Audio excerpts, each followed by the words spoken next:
Martina, what is your sense whether she is going to be helping China get out of this trouble, this economic slowdown that you're witnessing in China, and what can he really do to help the economy recover at this point?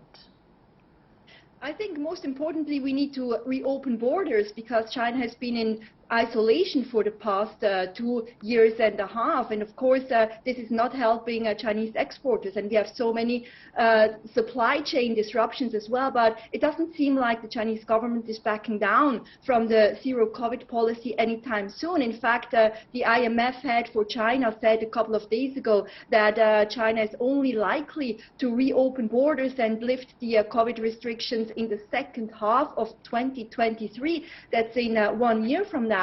So I'm not very bullish on that front.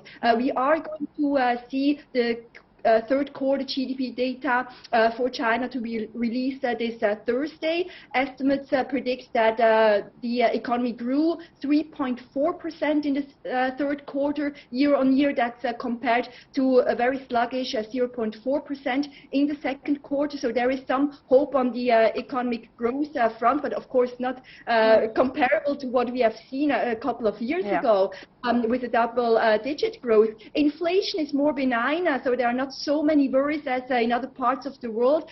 In fact, the PBOC governor Yi Gang said that the central bank could step in anytime. There could be a triple R cut sometime, but we can't foresee any interest rate rise anytime soon in China. So inflation of roughly 2.8% in the next couple of months is going to be likely, just as we have seen in the last month of September, 2.8%. Right. So from the figures that you also mentioned in terms of the GDP growth, Martina, the change looks like it's almost flat on a year-on-year basis.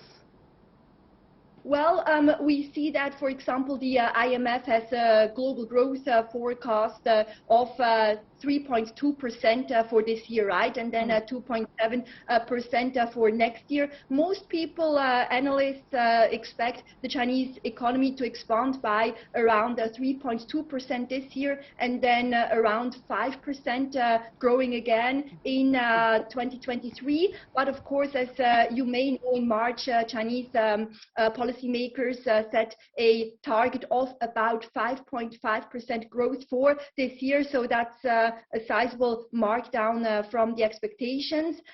Let's hope that we are not going to drop below anywhere of 4%, which would mean a sharp slowdown for the world's second largest economy and a big impact for the world, of course. Impact the rest of the world as well in case that happens. Now, Chen, the trade war and bad blood with America, is that likely to continue? What's the sense that you're picking up?